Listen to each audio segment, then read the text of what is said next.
Hello student, good morning. कल हमने question number 14 के सम्स ओवर कर दिए हैं। आज हम क्वेश्चन नंबर 15 से स्टार्ट करने वाले हैं। So listen it carefully students. सबसे पहले मैं क्वेश्चन रीड करती हूँ, you have to listen it carefully. Question number 15, how many arrangements of the letters of the word shloka can be made such that all vowels are together. Students, यहाँ पे हमें shloka word दिया गया है और हमें क्या कंडीशन दी गई है, ऑल द वॉवेल्स साथ में होने चाहिए, टुगेदर होने चाहिए। और कितने अरेंजमेंट्स बन सकते हैं, यानी परम्यूटेशन यहाँ पे फाइंड करना है।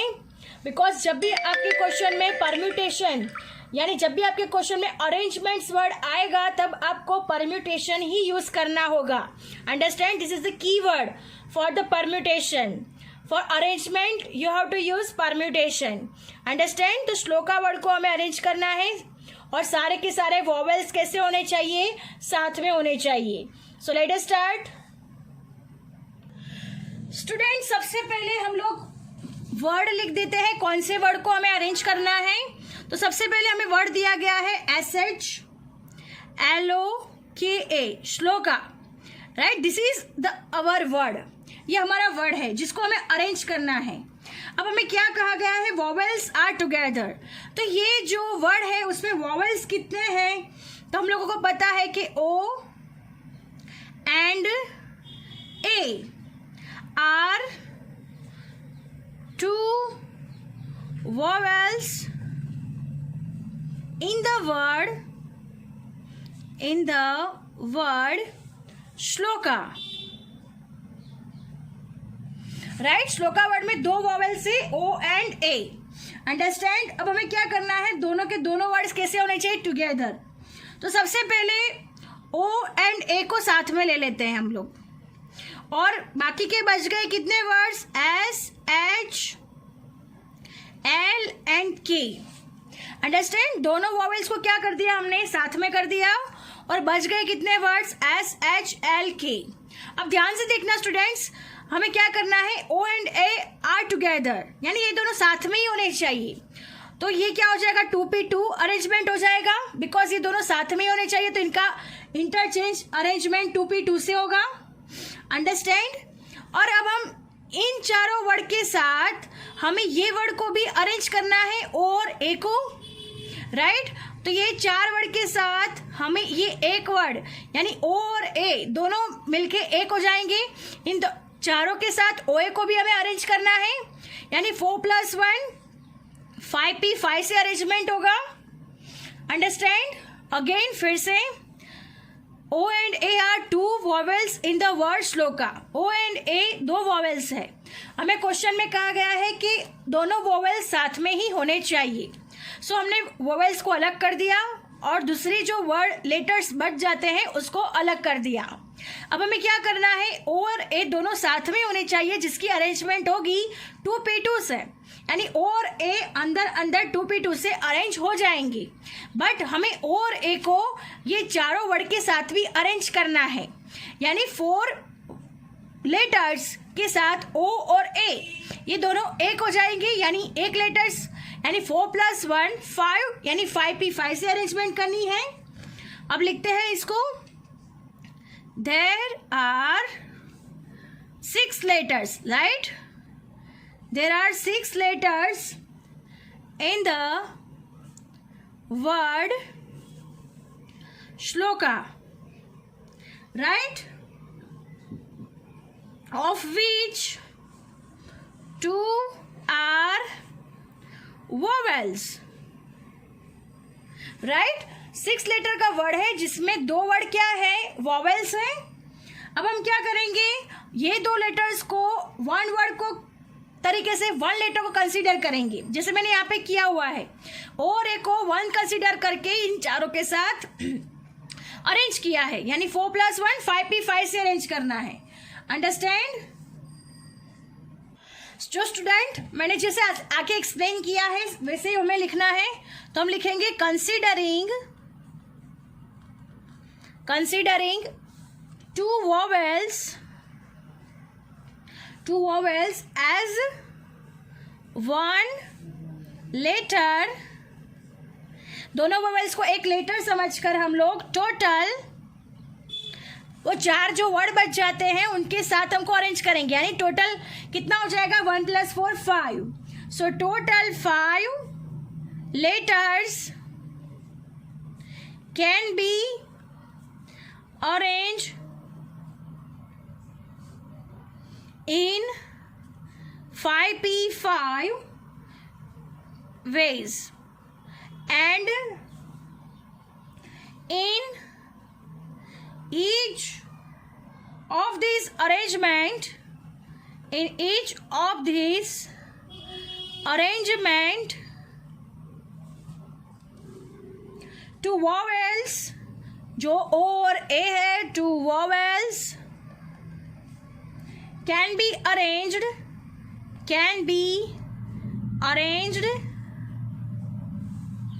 among themselves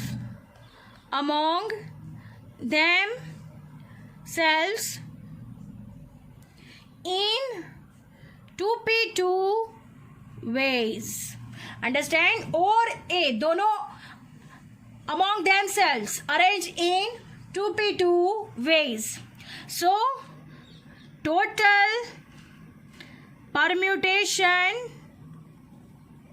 is equal to 2p2 into 5p5. So n और r दोनों सेम है, तो यहाँ पे क्या हो जाएगा 2 फैक्टोरियल और यहाँ पे हो जाएगा 5 फैक्टोरियल. सो 2 into 1 5 फैक्टोरियल 5 4 3 2 1. अब हम इन सबको मल्टीप्लिकेशन करेंगे. सो आंसर आएगा 2 1 = 2, 5 4 = 20, 23 = 60, 62 = 120. So 120 into 2. So student 120 into 2 answer आएगा final 240. Understand students? 240 total permutation Shloka की अरेंजमेंट 240 वेज से होगी. Understand? Our sum is over here. Now moving to the next sum. Sum number 16. 7 speakers A, B, C, D, E, F, G. A, B, C, D, E, F, G are invited to deliver a speech in a program. Speakers have to deliver speech one after the other. In how many ways speeches of 7 speakers can be arranged if the speaker B has to deliver his speech immediately after the speaker A? So student यहाँ पे 7 speakers दिए गए हैं. 7 speaker को अपनी speech देनी है और उसका अरेंजमेंट करना है. और हमें यहाँ पे कहा गया है कि ए के बाद तुरंत ही बी स्पीच देने वाला है, तो हम लोगों को कैसे अरेंजमेंट करना होगा. So let us start. So student according to the question 7 speakers. So 7 speakers A, B, C, D, E, F, G have to deliver speech one after the another. यानी एक के बाद एक सबको स्पीच देनी है. Understand?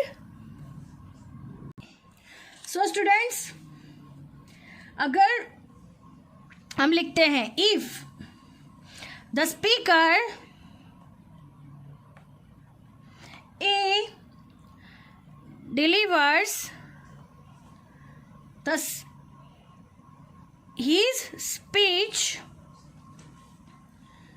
if the speaker A deliver his speech first, अगर A first deliver करता है स्पीच को, राइट, A फर्स्ट डिलीवर करता है स्पीच को, तो रिमेनिंग कितने रह गए. If the speaker A delivers his speech first, The remaining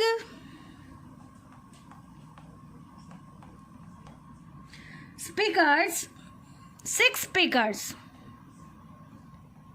right अगर ए फर्स्ट अपनी स्पीच डिलीवर कर रहा है तो बाकी बच गए कितने 1 2 3 4 5 6 right 6 speakers can B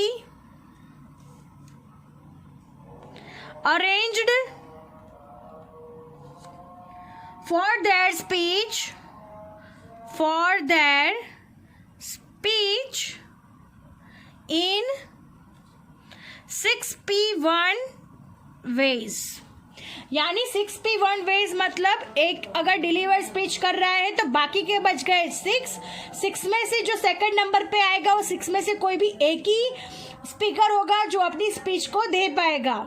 so 6P1 veg में अरेंज होगा.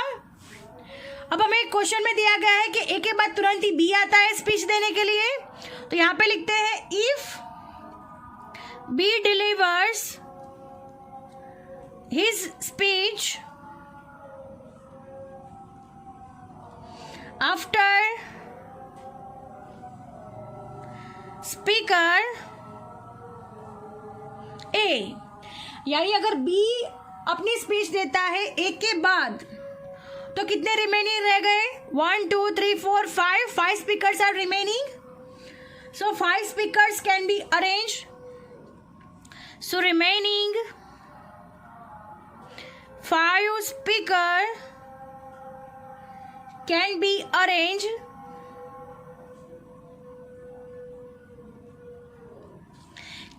arranged for their speech in 5P1 ways. Understand? In 5P1 ways. यानी अगेन ए अगर डिलीवर स्पीच करने के लिए आता है तो बच गए कितने 6, तो 6 में से कोई आएगा एक जो नेक्स्ट डिलीवर स्पीच करेगा. अब ए के बाद बी आता है अगर स्पीच डिलीवर करने के लिए, तो ए के बाद अगर बी आता है तो बच गए कितने 1 2 3 4 5, तो 5 में से कोई एक होगा जो थर्ड नंबर पे अपनी स्पीच देने के लिए आएगा. अंडरस्टैंड. अब हम थर्ड डियर स्टूडेंट ए फर्स्ट नंबर पे आता है, आगे हमने लिख चुके हैं, तो बाकी के बच गए 6 यानी 6P1 में अरेंज हो गए. अगर बी सेकंड पे आता है तो बाकी बच गए 5, उसका अरेंजमेंट 5P1 से होगा, ये हम आगे देख चुके हैं. अब नेक्स्ट कौन आता है सी आ रहा है, तो हम लोग लिखेंगे if C delivers his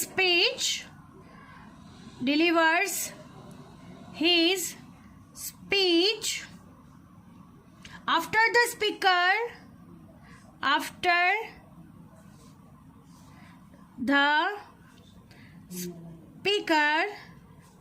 A and B के बाद तुरंत कौन आता है C आता है. सो C के बाद कितने बच गए 4. सो the remaining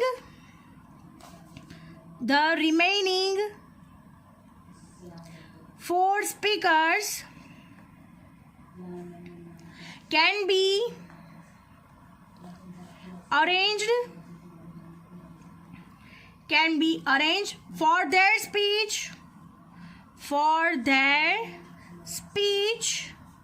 in 4P1 ways. Understand. अगर सी आता है तो कितने हो जाएंगे 4P1 ways.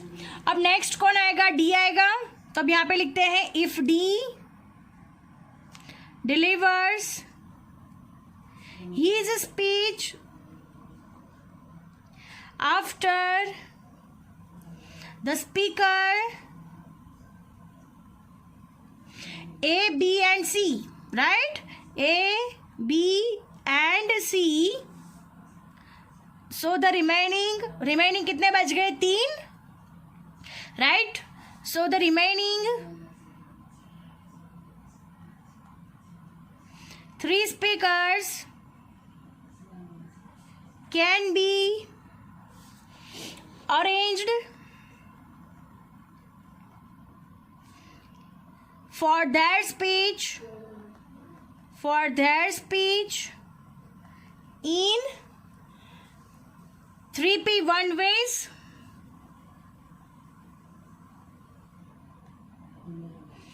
अंडरस्टैंड। अब यहाँ पे हम समझ लेते हैं, अगर ई अब नेक्स्ट आता है तो बच गए कितने 2, सो उसका अरेंजमेंट 2p1 से होगा। अगर एफ नेक्स्ट आता है तो बच गया 1, तो उसका अरेंजमेंट कैसे होगा 1p1 से होगा। अंडरस्टैंड। सो हम लिखेंगे, so look at here student, if E delivers his speech after A, B, C and D, the remaining 2 speakers can be arranged for their speech in 2p1 ways. Understand? अब next कौन आएगा, F. If F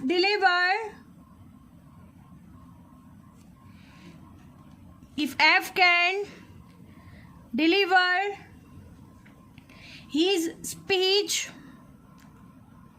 after A, B, C, D and E have delivered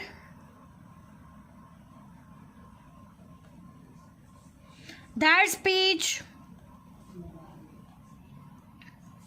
1p1 ways, because F के बाद एक ही letter बच जाता है, एक ही स्पीकर बच जाता है जो है जी, सो वो अपने स्पीच को 1p1 में डिलीवर करेगा 1p1 वेज।